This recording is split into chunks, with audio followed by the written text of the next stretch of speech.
What if I told you the mess you're in isn't the end of your story, but the beginning of your legacy? Today's guest doesn't just survive chaos, she builds faith filled futures through surviving chaos. Whether you're parenting, leading, grieving, or growing, this conversation is your permission to stop spinning and start building. I'm Veda. I'm Natty. And we're here to thrive. Welcome back to Thrive by the Rising Muse. Today we're honored to welcome a woman who wears many hats: community activist, entrepreneur, speaker, wife, and mom of 9 adopted children. Debbie, welcome to the show. I'm glad to be here, and I'm glad you wore my yellow color. So thank you for joining me. I always try to please the guests. Debbie, let's start from the beginning of your story. What led you to find Anchor Point, and what was going on in your life when this whole thing started? Okay, so we're going to go way back, but we'll make it a fast ride. And I tell Okay. people my story has lots of little ups and downs. So just buckle your seatbelt and we're going to go for a ride. So for me, we have to understand that I've always had a love of children and all this stuff, even when I was a little girl. And I remember moving across town when I was like 12, and I was so devastated because I was leaving the little girl that I played with in the neighborhood that was like 6. And I'm like, leaving her, we're abandoning her. But I figured out really early on in life that I wanted to be a young grandma. Okay. And it's because I didn't have grandparents that were alive when I was born. My parents were part of very large sibling groups and they were toward the younger end of it. And so we had a lady that kind of adopted us. Her name was Nanny, and she became a grandma to me, and I loved having her in my life, but she also had multiple sclerosis. And so I watched for decades as she struggled with that. And so my thought became, I want to be like Nanny, but I want to be young so I can play with my grandkids. So I'm pretty smart, and I figured out, to get to grandkids, you have to figure out somebody to marry, fall in love, get married, have children, then grandkids come. So I'm a girl that can accomplish a lot of things. So I set on my journey and figured out who I was going to marry in college, tried to get him to start early. He refused. I was like, can we get married while we're in college? He's like, no, finish it. And I'm like, Mhm. so we finished and then we started trying to get pregnant just as soon as we got married and went on a long infertility roller coaster for multiple years. And at the very end, we were struggling. Like, this is going to be our last tries. We ended up on a fertility study at the Baylor College of Medicine. And when we did that the first time, it did not work. And I remember just feeling like such a failure as a woman, as a Mhm. mom, as a wife. And I'm like, this is just terrible. And I don't even Mhm. want to live. It's so bad. Right. And my Mhm. husband came home and tried to fix me, which is what good guys do. Mhm. And I was like, dude, I am going to be so depressed and bummed tonight. And tomorrow I'll figure my way. He's like, okay, whatever you want to talk about, we'll do whatever you want to do. Mhm. And we made our way through that night and we got 2 more tries. And on the last try, by 2 different doctors, 2 hours apart, 2 different ultrasounds, we were diagnosed with twins. And I was like, that's awesome because we'll just do it 2 at a time and I want 4. So we'll save time here. So off we go on our journey. That journey, we had to learn a lot of things. Like at that point, I'm the breadwinner in the family. He's in graduate school. And how are you going to make it work and do all this stuff? And we kind of figured that out, told all our family, super excited. At 13 weeks, I was going up the elevator in the Exxon building. I started bleeding. And I thought for sure, oh my gosh, I did not make it out of the first trimester. And I'm like, I'm gonna lose the babies. And ended up in the emergency room. They told me, I hear a heartbeat, don't know if it's 1 or 2. Everything seems to have calmed down. You need to go home and rest over the weekend and then go to your high risk doctor on Monday. So we waited all weekend, end up at the high risk doctor. And the really funny part of that story is we're sitting in the waiting room, which in infertility and high risk pregnancies is always hurry up and wait, hurry up and wait. So we're sitting in there and I'm looking at my husband. I'm like, we think we're going to go in there and we think we're possibly losing one or both of the babies. And I said, wouldn't it be funny if we went in there and they told us we were having triplets? And he was like, "Yeah, that'd be funny." I was like, "I know." And, so we go in there and she immediately starts the ultrasound and we're having triplets. I mean, I could see 3 and I'm like, "There's 3 in there." And my husband's like, "Oh my gosh." Remember, he's not the breadwinner, right? And so he's Right. like, He's counting dollars and cents. "Yeah, yeah." And 3 so more mouths to feed. the lady did all of her stuff and she's like, "Let's take one last picture with all of them on the screen for you, mom, and everything." I'm like, "Cool, that's cool." So she's doing that. And I immediately see 4. And I told her, I was like, "Okay, chick, don't look for any more. Uh, this Let is them be this a is surprise. yeah," I said, "This is all high risk at this part. So it doesn't Right. matter if there's 5, 6, 7, 8 in there. Just do not even bother looking." And the poor little lady, she's like, I think I need to get the doctor." I'm like, "Really?" And so she went and got the doctor, and the doctor was like, "Yes, you're having quads." And that's why I was bleeding because I just wasn't taking It care of was too 5. much. I wasn't taking care of 5 people, right? Me and 4 Right. others. And so we made a bunch of adjustments. But, at that point, we realized, oh my gosh, to make it to the next day is pretty amazing. And so our goal was to get to 30 weeks. Mhm. And off we go. And we kind of figured our way, and we had lots of people come alongside of us. And at 23 weeks, we went to tour the hospital because I was very large. And Mhm. I didn't think I'd be walking much longer. And on the way there, traffic stopped up on the freeway, and the car behind us rear-ended us. My God. And so we got pulled, we pulled over. And I Mhm. remember telling my husband, I don't feel very well. Mhm. And he was like, "Okay, we finished everything." And I was like, "Let's still go into the hospital because if we don't go now, I might never come back." And so we went, and by the time we got there, I was like, "I really don't feel good." And Mhm.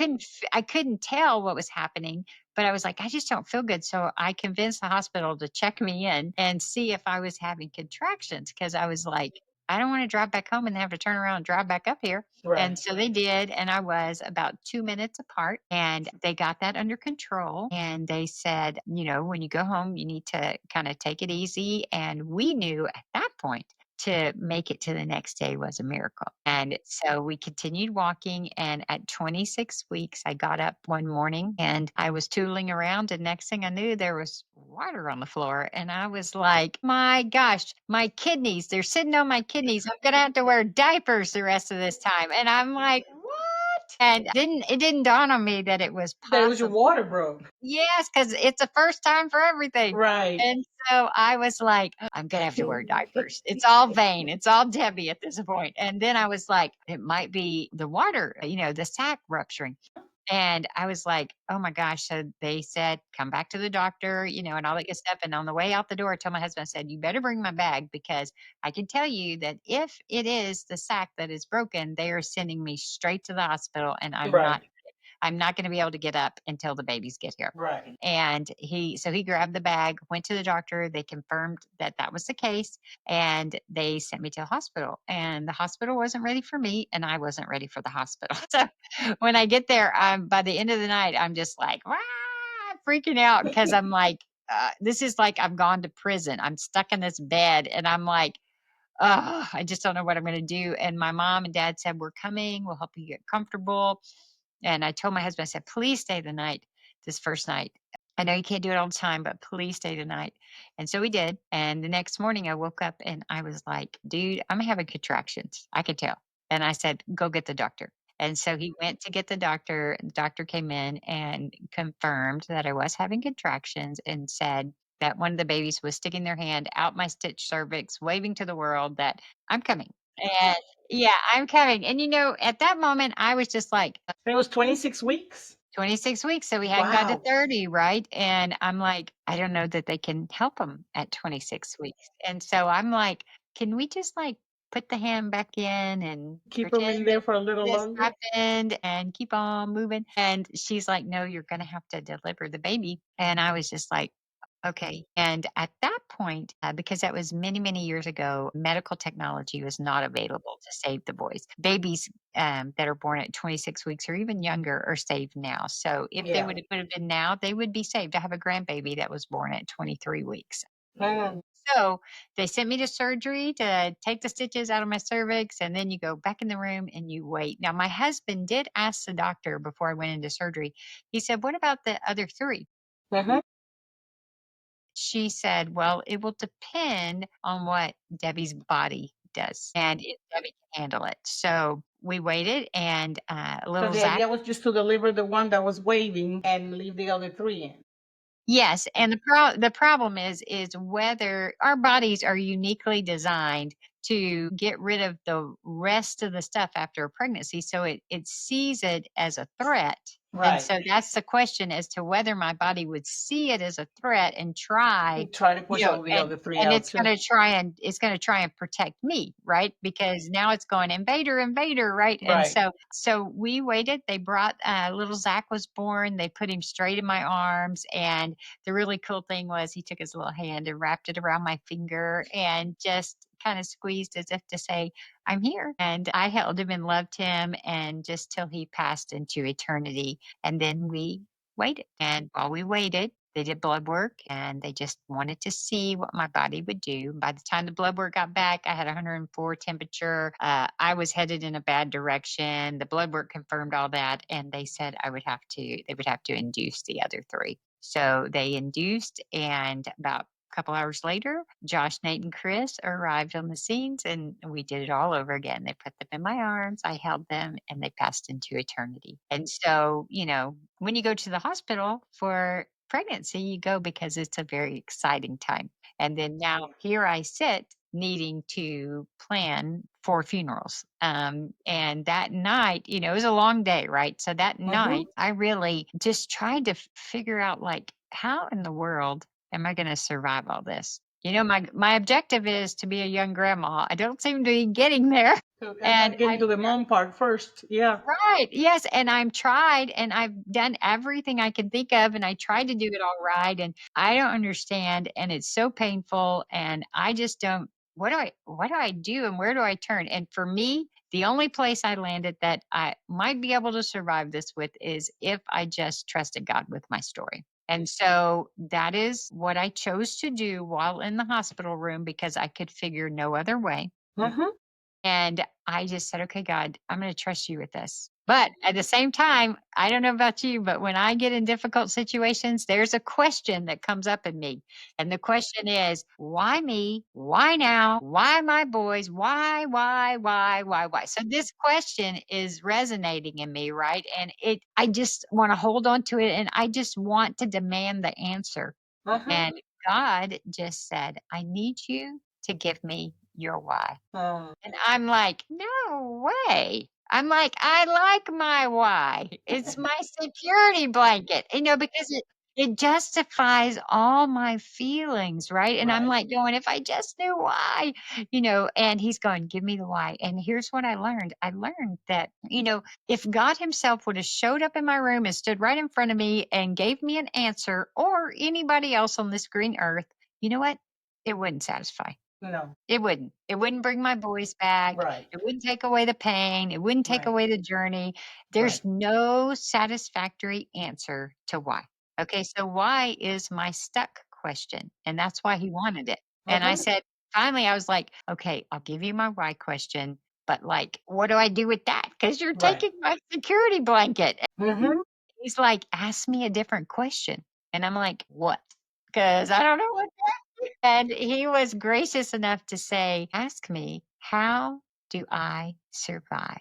Mm. And so that's the question I began to ask. How do I survive? I don't want to be stuck here. How do I survive this? I don't know how to do this. And it came down to breathing. Okay. Because if we're not breathing, we're probably dead. Mm-hmm. Okay. So I have to breathe. But the other thing that deep breathing does for me is it puts me in my prefrontal cortex where I can actually think. Mm-hmm. And it gets me out of the emotional part of my brain. And so the deep breath, then after that comes, what's my next best step? What's the next best thing that I can do? And as I faithfully do that next best step, God meets me and shows up, and he lights the path for the next best step. And I take it in faith, and he shows up. And this is how the journey of, recovery and healing, this is a journey that you go on, and my faith muscle gets stronger as I go, right? So this is all I did was just next best step, next best step, next best step. And the reality is that I'm no superhero or super spiritual person, but because sometimes that next best step is okay, I'm going to sit up in the bed. I'm going to pull the covers off my head. I'm going to brush my teeth and walk around for a minute. And then I'm getting back in the bed. And that's Right. my best for the day. And that's You all I accomplished something. You brush your there you teeth. go. That's right.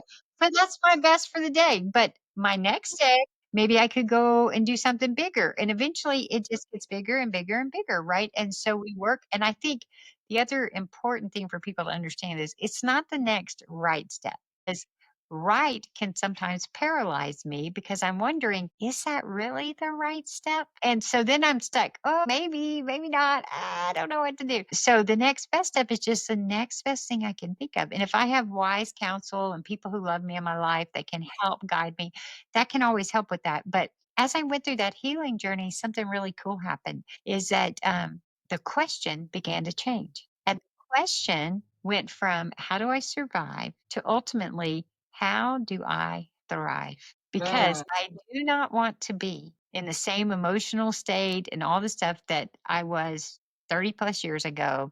I wanted to live and I wanted to experience joy and I wanted to just be an impact player for him and everything. And so I started asking that question, and that is a sweet space for God to be able to redeem stories because now I'm going, okay, take this, make something good of it.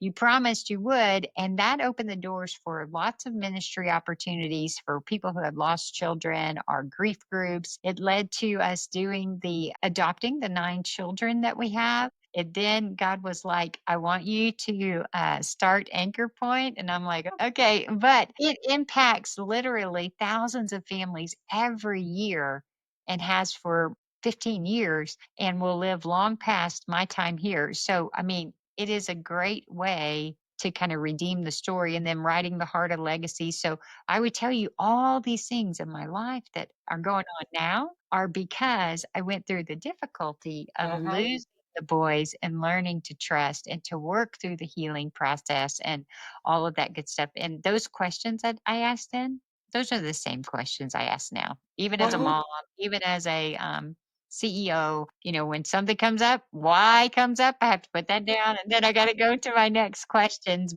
For the end of the story, I do have grandchildren and I'm still pretty young, but I got 15 now. And so Wow. I have a lot of That's fun. awesome. Yeah. Yeah. I have a lot of fun with them. Can you imagine? I have 5 grandsons. That's why I said that. Yeah. Well, it's funny. I let a bunch of them come over. I don't get to see all of them, but last weekend a bunch of them came over, and I had 6 kids under the age of 5, and I was like, okay, we need a plan. Yeah. But we had a Wow. lot of fun. Oh, I'm sure. And then you needed like a week of recovery because It's only what, Tuesday, Wednesday. I'm doing pretty oh, good. they're still there. No, no, no. They just left on Oh, Sunday they though, just so I'm left? doing pretty Okay. good. Yeah. Yeah. First of all, Debbie, I want to tell you from the Thrive family, we give you our condolences. Thank you. For your baby going back to be with God so quickly. And when you were talking, it took me back 40 years ago. My husband and I both, he had a football scholarship. And I was a junior in college and found out I was pregnant. Mm. In my first trimester, started bleeding. And my doctor told me either you go to school or have the baby, but you can't do both. So I had to be on complete bed rest until my baby came. And my husband was in boot camp in the Marines, and there was just a lot going on at that time. Then I was able to deliver perfectly healthy baby girl, and she's 4. And 3 years after then, I got pregnant with my son, who's 37. I was working on base at the Channel Hall, went to the restroom and saw blood. So I had to be on bed rest for 9 months again. And all that bed rest, you're gaining pounds, okay? Because I couldn't exercise. Yeah. And nothing better to do. I'm getting bigger every day and all kind of weird cravings and stuff. But I almost lost both children. Yeah. So when you were talking, mine were delivered. Thank God. But I see that you were delivered from your losses. And that's what I was thinking about. I almost lost mine, but you were delivered from the ones that you were lost. And that means that delivered means that you can tell your story and your stomach doesn't hurt like it used to, you know? Yeah. Yeah, sure. That sweat that you break out with and the panic attacks and, all of this. And the questions, I like you ask God questions. People need to know. It's okay. Yeah. God is far enough away to be God, but He's also right here with us. Yes, very much In so. everything that we do, everything that we go through, the good, the bad, and the ugly. And I asked why. Why? Why can't I just have babies like normal women? My grandma said, well, we close built and none of us were able to have naturally. And of course, I had a C-section. My husband wanted more children. Yeah. That's what I'm getting to. Mhm. He wanted 6. Well, isn't that a good round number? Yeah. He wanted 6. So 2. Had 2, almost lost them both, but thank God. They're 40 and 37. And because of them, I have 5 grandsons. 3 from my daughter and a set of twins from my son. So, but my heart still goes out. Remember that show we did when she said, when you have a baby, talking about the church and how they surround you. When you have a baby, people are coming and they're bringing dishes and presents, diapers, stuff like that.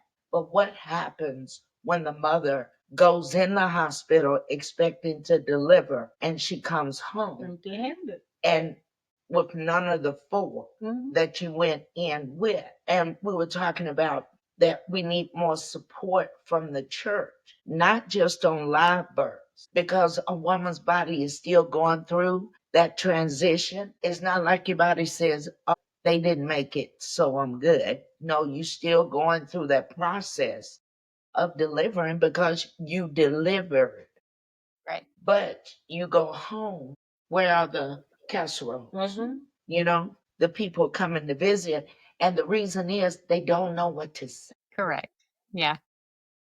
And I'm afraid of saying the wrong thing. I've been that way for long. It's like, I can't say anything that makes sense. I'm just not going to say anything at all. But that's what your story made me think about when the mother comes home empty handed. Yeah. Yeah. So I think for just some insight from the sitting at the other side is one is, a lot of women don't even tell people that they're pregnant in that first trimester, right? So it's even a bigger epidemic than we think because most pregnancies, about a third of them don't make it out of the first trimester. Right. And I actually had a really good friend just tell me that they had had a miscarriage. And I was like, really?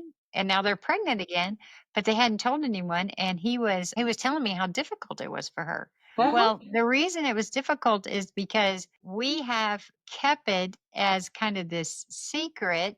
And then when it fails, we feel like a failure. So then we isolate. Okay.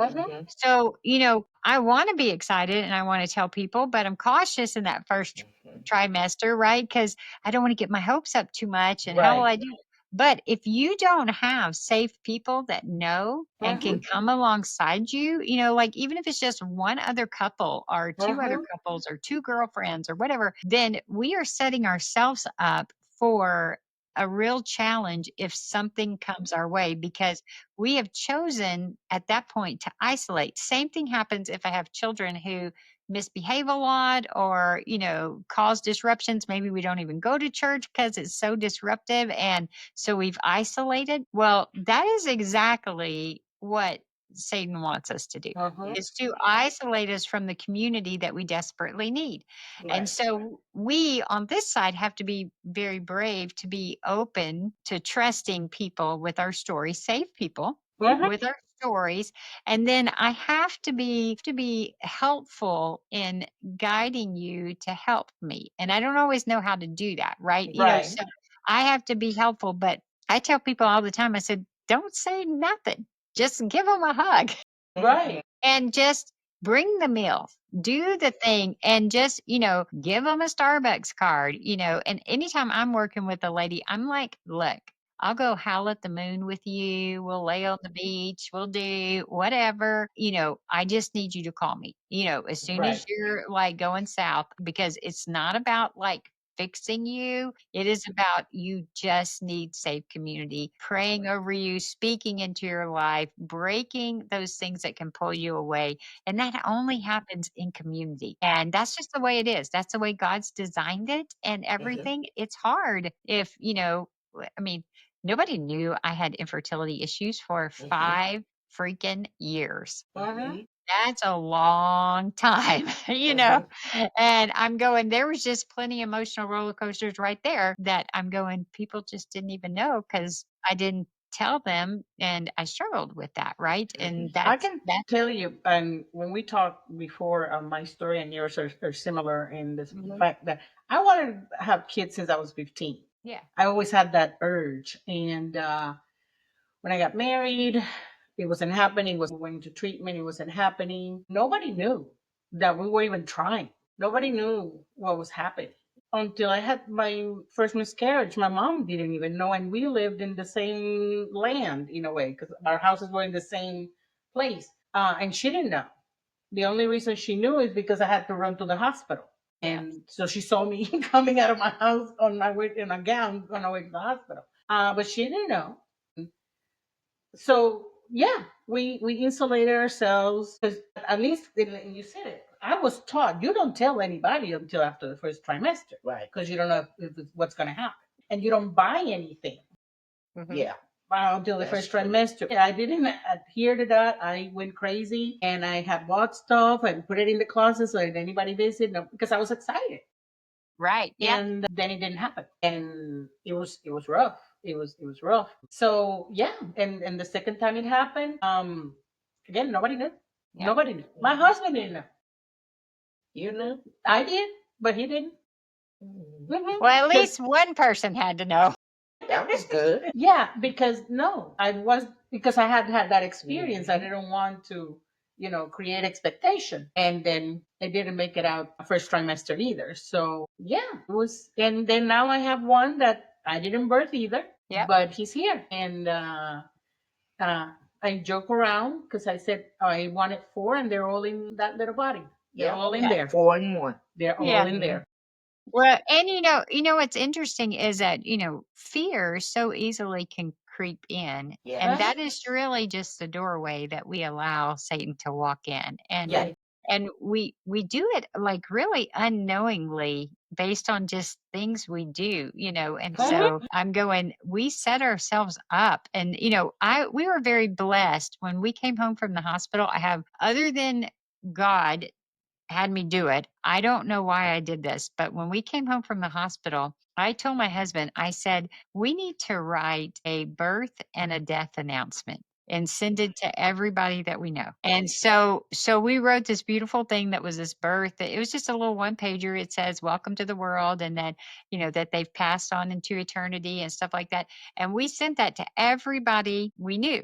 And the reason that we sent it was part of the stuff that you're saying is that what I did not need or want was pity. Mhm. What I did need was love and support and prayers and Mhm. all those things, but I didn't want people having pity on me. And Mhm. so I didn't want them to also be caught off guard because who knew I went in then and then came home 3 days later. And now, so if they call me, they go, oh, how's your pregnancy? Then now I got to tell them, now they feel like a heel, Mhm. and Mhm. so it's just Right. awkward. So Mhm. we mailed this to everyone we could think of. Mhm. And that was such a blessing to do that, to give them the ability to walk through the shock of all that Mhm. with us and to know kind of, okay, it's safe. It's okay to, talk about this. And we did a memorial service and we did all the things that we could to commemorate and kind of seal that in our memories. And that I think gave people a way to do it. But I remember at the memorial service, the morning of the memorial service, I got up and I told my husband, I was like, dude, I think I'm supposed to talk at it. And he's like, what? And I'm like, I don't know. I just feel like I'm supposed to talk. And he was like, are you sure? And I'm like, I think so. And so we were talking to the pastor before it started. And I was like, I think I'm supposed to say something. And he goes, okay. He goes, well, I'm going to do my stuff. And as soon as I get right toward the end of what I do, I'm going to look at you and you shake your head yes, and I'll know that you still want to talk. And I was like, okay. So we got through it. I'm sitting there the whole time going, am I supposed to talk? Am I not supposed to talk? Am I supposed to talk? And so I'm sitting there and he gets to the thing and I'm like, I'm supposed to talk. And so I shook my head yes. And so I got up in front of all these people and I told them, I said, look, what we've gone through has been extremely hard. Mhm. And we definitely need your love and your prayers and stuff like this. But I said, you need to know that my children are in heaven. They're not in a bad place. They're not with me, but Mhm. they are in heaven. And we miss them. And, it kind of ticks me off a little bit that they know everything and I don't know some things. But, I said, What so a perspective. yeah, I said it's not the end of the world, but Mhm. it is hard and we need you to come alongside of us. And so I just want you to know I don't want your pity, but I want your love. And I Mhm. want you to know that at that moment in my life, I said I had perfect children. They never talked back. They never disobeyed. They just loved me. And I said, I was a perfect mom. Mhm. I loved them and and I said, most of us can't say that. I can't say that anymore, but most of us can't say that. And I said, so while this is hard and we have a new year of learning how life works and stuff like that, I said, we would tell you we would rather have loved and lost than to never. And so everybody in the memorial services cried. I'm sure. And I'm Yeah. like, it's okay, so they're supposed to be consoling me and they're coming up hugging me, Consoling them. crying, and I'm going, it's gonna be all right. But, God just did that as a way it's just nice to be able to be sensitive to his voice and Mhm. be able to give voice to that and help people figure out how to process. And that is just God walking us through the way that happened because I don't usually just volunteer at funeral services to talk. So, Right. so If somebody knows about the adoption process easier. yeah. And so, some of us want to have kids, and for whatever reason, it doesn't happen or it happens, in a different way. I know one of the biggest myths that sometimes people think when they're considering adoption is that they might not love their children as if they were birth children. I can attest Yeah. that's not true. What other myths have you heard about adoption that you have experienced not to be true? Sure. Well, let me first clarify that one that you just said, Mm-hmm. okay? Because I remember when we first were trying to decide whether to Mm-hmm. adopt, and we were sitting there, and I'm thinking about like all the issues rolling around in my Mm-hmm. head, and that was one of them. Mm-hmm. And we had a good discussion about it. But then, I was thinking later and I was like, that's dumb. I said, you know what? I said, I met my husband and I fell in love with him and I love him. And you know what? He don't have my blood. Right. He didn't And so come out of you either. I'm going, God probably can work that out. We probably Right. shouldn't use that as the reason that we're Right. stuck. And I was like, okay. And so that's one of them for sure. Another one that's very common is that people think that adoption is going to cost a lot of money. And Mm-hmm. it depends on the way you go about adopting. Right. If you do an international adoption, yes, it's probably going to be potentially very expensive. And a lot of that has with having to travel overseas, come back, all the international stuff that you have to do to get the child here, that affects that. If you were to want to do an infant adoption, then an infant adoption sometimes includes the cost of like the medical of the birth mother. Mm-hmm. So it can sometimes be expensive. Not always, but it can be. And so you have to think through that. So for us, we didn't have a bunch of money. And I felt like that God was challenging us to be willing to look at children who were in the foster care system that were what they call legally free, Mm-hmm. meaning all the parental rights had been terminated and all they needed was a loving home. Mm-hmm. And when you go through the CPS or the foster care system, then I always recommend that you get a third party agency that has a contract with the state because that agency will represent you better in working with the state, but you can do it for like almost nothing. And, there's still some incidental costs, but if the children meet certain categories, then they are considered special needs. They sometimes come with subsidies that can help cover cost of things. They have Medicaid is generally available to these children. Depending on which state you're in, like in Texas, my Texas children are blessed with being able to go to college for very little money because it pays tuition for them. So that is a super blessing. There is for federal, there is income tax relief dollars that you get for adopting children out of the system like that. So there's just a lot of creative ways. So I would say if you have an inkling to do that, I always tell, especially Christian people, that you know what? Your daddy owns the cattle on a thousands of hills, and the money thing is a thing that he wants to walk you through and grow your faith muscle in. And he will show you how to do it. And then you get to go, look at what God did, right? I had a couple one time that I was training and they ended up wanting to do an infant adoption. They had no idea how they were going to do it. I mean, like financially, no idea. But they proceeded and started going down the path. And I said, just work the system and see what happens. So they did. And a couple called them out of the blue, took them to dinner, and said, God had told us to save this money for a child. We just didn't know whose child it was. And it's your child. And they gave them like an $11,000 check. And so that is where our faith kind of thing can kind of start kicking in. And then other kind of questions you get into are like, what about their medical history? Will we always know that? Not always, but that's not always bad. It's just you got to learn how to do it. My kids all went, great. We can skip that section. Don't know, don't know, don't know. And we'll go, and I remember one time one of my older daughters was out of the house and she had moved out and she was having an allergic reaction to something. And a daughter in the house had a similar allergic reaction to something. And I went, oh, that might be hereditary. There you go. And so we just learned as we went and figured it out. And then I would say, the biggest thing I tell adoptive couples is you really shouldn't do it unless you feel like God is telling you you must do it. If you can think of a reason to get out, you need to not go forward. Because the reality is that you need to be committed to these children for life before you ever meet them.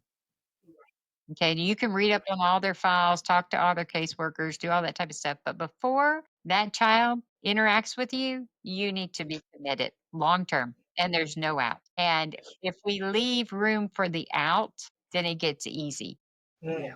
And it's just like, my husband and I have a deal that we won't use the divorce word. And that's not going to be in our vocabulary. And we don't believe in that. So we're going to figure it out. And it needs that same type of commitment level needs to be there for these kids because these kids have already experienced tragedy that most kids should never have to experience. Right. And why do we want to compound that? I just don't want to ever be a part of that. And so that's where I go, you got to be serious and you got to Right. realize this is a huge thing. And God, you just can't turn away. So, and there's been just to be really honest, there's been times my husband and I have laid in the bed and gone, you know what, God, if you're not real, we're dummies for being in this situation. And so we need you to show up. Yeah. And that's okay. Right. But it's like, I'm still committed. As my children have gotten older, sometimes they've made bad choices as they move into adulthood. And I've had one was a drug addict on the streets and lived there for about 6 years. And, I still need to be her mom. And I need to be able to enter into those hard places. And, one got arrested for something and I need to go visit them at the jail. And, they might be lost to the world if I don't do the hard things of still being the place that they know that they are truly loved and valued and hoping that they understand how much Jesus loves them in this process and that they one day latch on to that and it makes, a difference for them for eternity and how they view their life and how they go about it. Debbie, what has adoption taught you about legacy And what has it taught you about yourself? Well, the biggest thing it taught, we'll do that one first. The biggest thing it taught me about me is that I will tell you this is that children in general, but certainly children with trauma backgrounds, have taught me that I have to grow the most. Okay. Because if I'm going to lead my children, then I cannot take them places that I am not willing to go. So, for instance, if my children loses it and does something, okay, it feels like a personal attack at the moment. It's not really a personal attack, but what they have done is they've struck something in my history that's getting lit up. Right. And this happens even with biological kids. So, so what is happening is I no longer have joy, peace, all the things that I'm supposed to have, I've lost. And if I respond out of that, I'm responding out of my emotional part of my brain. And I guarantee you, I'm going to lash out. I'm going to potentially do damage to that relationship. That child's going to spiral out of control. They're going to do damage to the relationship. And off we go. And now we have this beautiful whirling tornado with everybody in it. And we got to figure out how to land this sucker. And everybody gets bruised. Okay. So I know when my kids light me up that God says I can have joy and peace in all situations, then there must be something that He wants to work on in me. And am I willing to go seek the help that I need or spend the time with God to go, where did that come from? What is that? How do we heal that in me so I can be present with this child? And when the child loses it, I can still see their preciousness. I can call it out of them and I can help them make their way in this world. But I can't do that if I'm losing it. Right. And so there's no shame in that. I tell people all the time when we do camps with families, I'm like, dude, I've like got the prayer team on speed dial because I'll be losing it. And I'm like, sign me up for an appointment because I need to be a good mama. And there ain't no shame, baby. I'm like, get me in there as fast as possible because here's the truth. God is not okay with us staying where we are.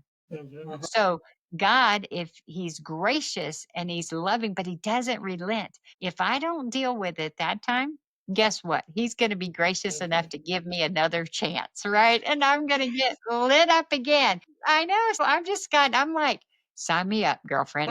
We don't need to talk about this anymore. That was nasty. And, get so for me, I'm going, I have to grow in my opinion, way more than my children do. And God gave me 9 because I must have needed a lot of work. So that's the biggest thing in all of it. And legacy, a piece of the legacy in regards to adoption or children is, we have the ability to be super intentional in how we walk out our lives. And so bringing these children in our home, obviously it got me grandkids, which was great, but you know what? They have so enriched our lives, and whatever we can pour into them and invest in them and change trajectories, break cycles, that is extremely powerful. And if I stay with them, even as they move into adulthood and are making difficult choices, if I am still there, if I would have given up hope on my daughter in the streets, then we would have lost her to the world. And she could very well be dead.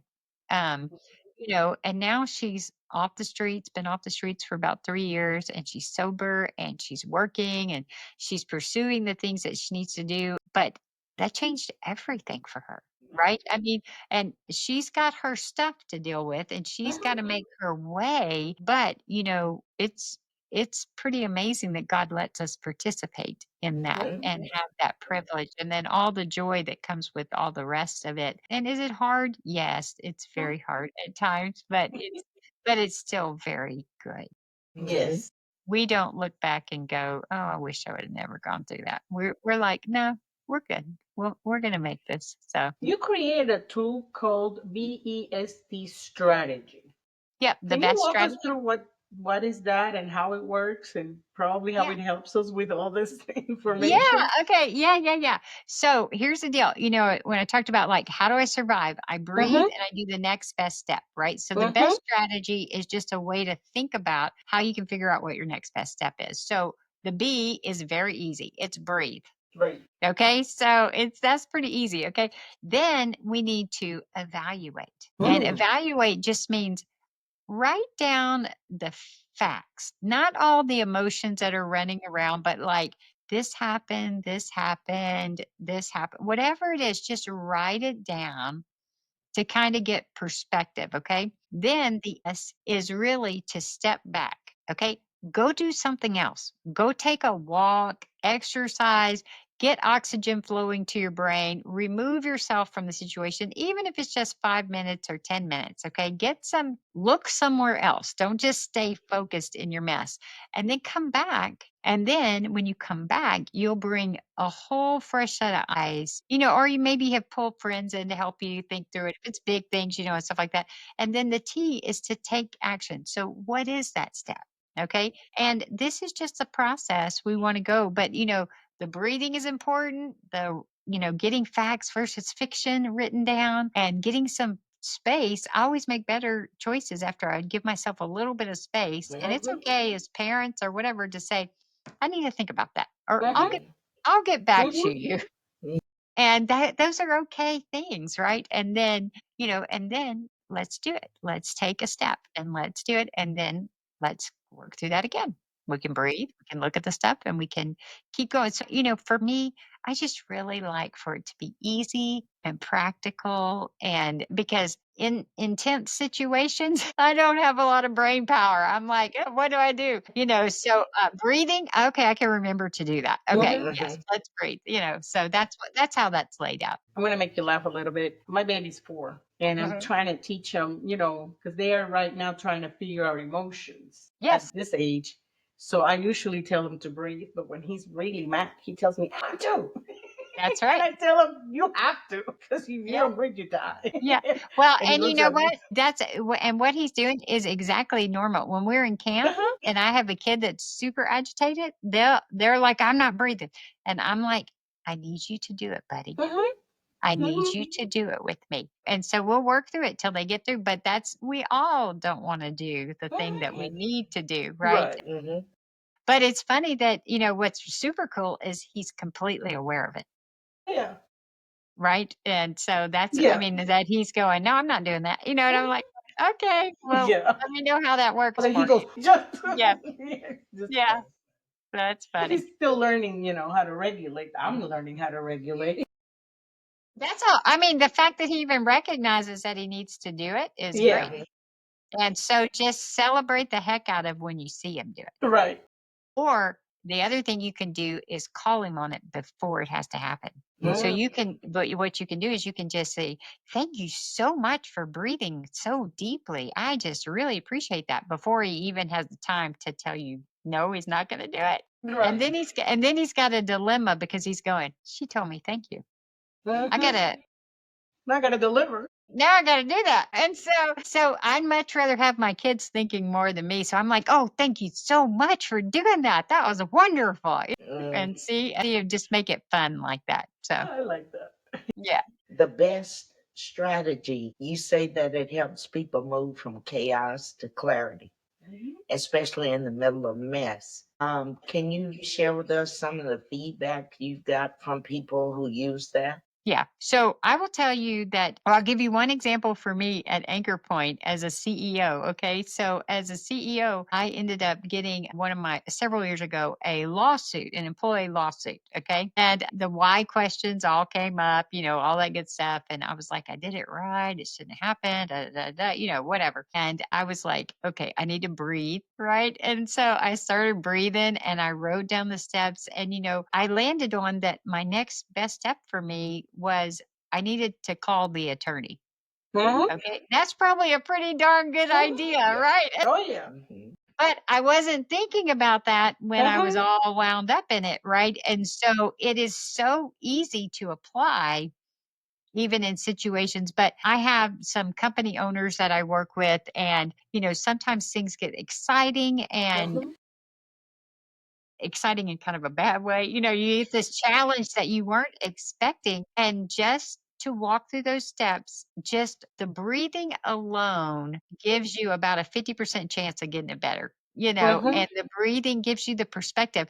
So, when I breathe, I move out of my amygdala, which is where I make emotional decisions, and they're not going to be good. They're not going to be anybody with anybody. There's lots of research that says if I wait 3 to 5 seconds to make a decision, it'll always be better because it won't be the emotional part. It'll be the prefrontal cortex kicking in. Okay. So if I go with my first thing, that's why they tell you write the email, but don't send it. So you get it out. And then they say, then rewrite it, Yep.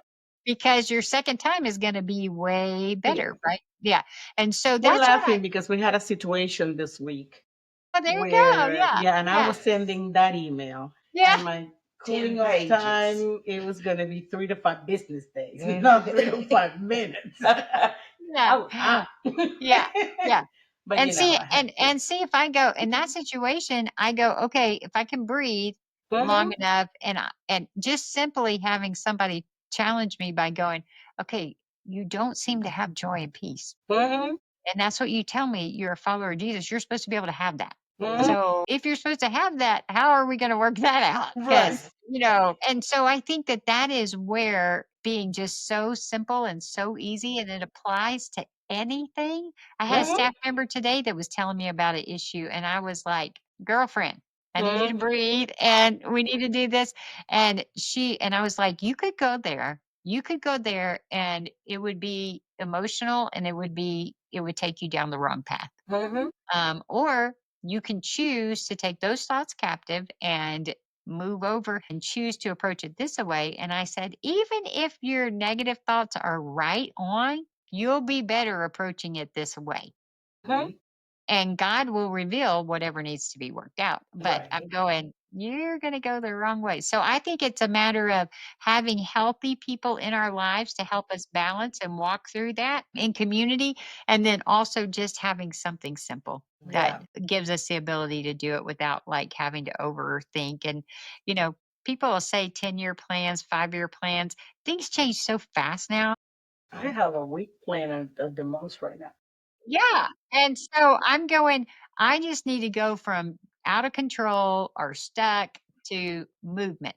Uh-huh. And then if I do that over and over at times, little increments, I'm going to get way down the road. It doesn't mean like every step's going to be perfect because God might open or shut doors, whatever He wants to do too, or I might run into a roadblock that I need to work around, or whatever. But I would say if I keep doing that, I'm going to go along Mhm. over time, right? And that's what life is not about getting to the end. It's So about it's the journey. breathe, evaluate, Step back. step back, and take action. Take Okay. action. Yeah, gotta put it right there. Yeah, yeah, Yes. yeah. Yes. Yes, right there, And Mom. on the worst days, just breathe. Just Just breathe. breathe. Yes. If you remember to breathe, you'll get the rest of The them. rest is yeah, and that's why I'm starting with the baby. I'm starting to teach him how to breathe because he came with a temper. Well, everything we're ever working on, no matter how old we are, is Mhm. always our Picasso piece that people go, I need you to quit doing and go over here and do this. And I'm like, what? I'm doing this.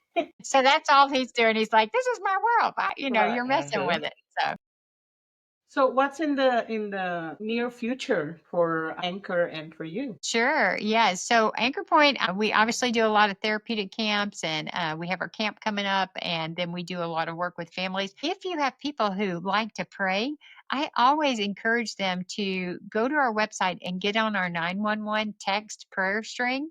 Okay. And what they would do is usually about 2 times a week, we send out texts that say, hey, please pray for this. This girl's struggling with this decision, or we need a breakthrough here, or whatever. But you can be on the front line of ministry and get that prayer, be anywhere in the world and like go into battle right there, And Nice. so I just encourage people to do that. And then for me, I am continuing to speak and expand some of the coaching and getting the word out on the book and seeing that begin to impact people. That's kind of the fun process God's been having me go through right now. So give us the website because we have like visual Yeah. audience, but we have audio too, so Yeah. that everybody can get it. Can you give us the website? Yes, yes. So for Anchor Point, you just simply go to anchorpoint.us and then you can see 911 prayer and click on that if you want, or you can just learn more about the ministry and everything. And then for me, it's the THE DebbieSimmons.com. And when they go there, both of those sites have all the social media, click on this, whatever they tell me, like, follow, whatever I'm supposed to do. Yes. And then on my website, thedebbieSimmons.com, there is information like on the book, The Heart of Legacy, and then The Perfectly Imperfect Family, which was a collaboration that I was a part of. Those books are there that are great resources and tools for families and for individuals to be impact players. This has been so much fun. Yes, it has. I've enjoyed it. I really have. Quickly, you said before that life doesn't have a pause button, but you still get to reset.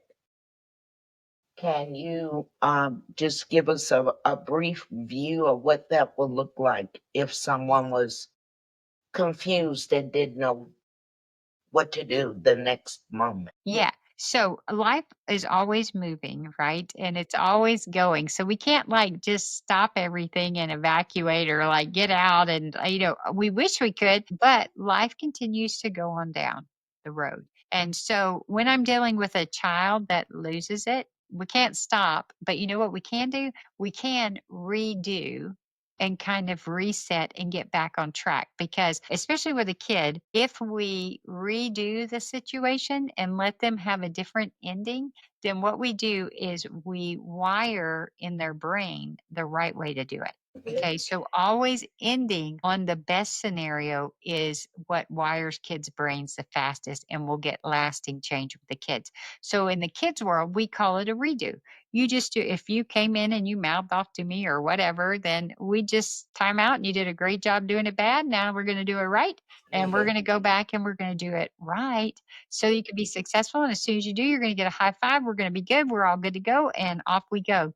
And, and then with me, I need reduced too sometimes, right? I lose it as a mom or whatever, and I need to come back and I need to apologize. Or as a staff person, as a boss, I don't always get it right. And so I think we just need to be comfortable that we can be people that don't have to be perfect, but can reset, redo, and continue forward. God still sees tons of value in us in this, right? He smiles no matter what I'm doing. And he's like, okay, Debbie, you need to adjust that. And I'm like, okay. But, we still have the ability to choose to move and to choose to go forward. And this is the great privilege that he gives us. We do not have to stay stuck. Right.